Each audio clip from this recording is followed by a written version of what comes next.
The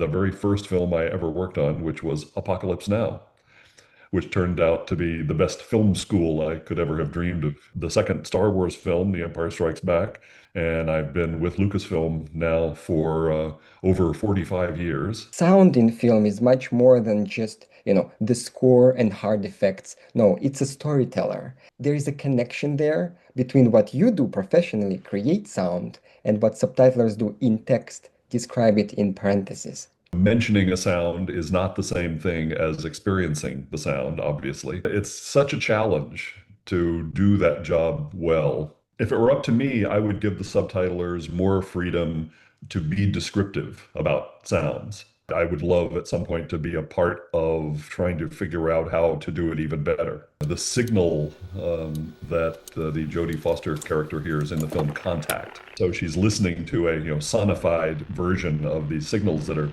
coming in.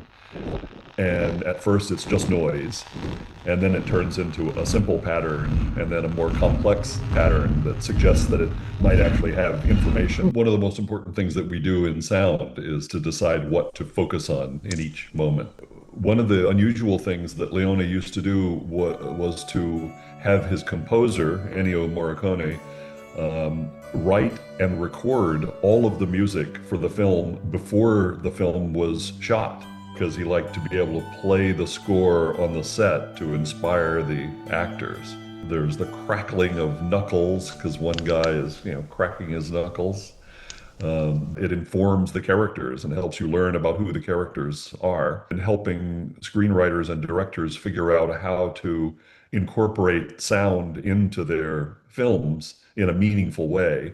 But if we could talk to the director, the sound team, the sound designer, the supervising sound editor, and they could tell us, well, what their ideas for the film are, that would Mhm. make our life easier and the film more enjoyable. Has been typical in anime for the dialogue for the film to be written after all the animation is done.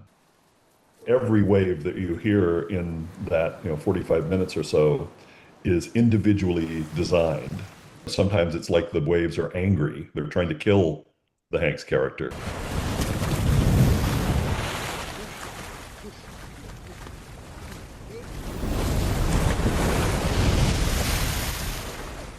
Cacayanga is a word that Iñárritu invented.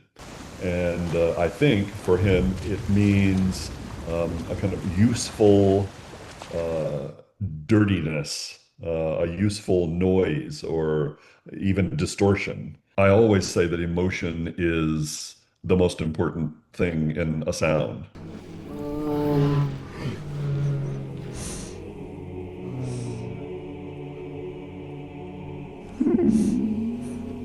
By the way, that's one of the main problems with AI generated sounds these days, Uh-huh. um, because all they seem to understand is the literal, but it doesn't take into consideration this very important subtext. What is then your general attitude toward its use in sound design or creatively or technically?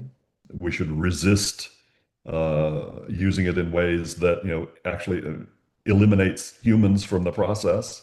That's a scary thought. And who's gonna watch that and listen to that? AI too? It should probably take the CEO's job first, because that's probably the easiest one to do.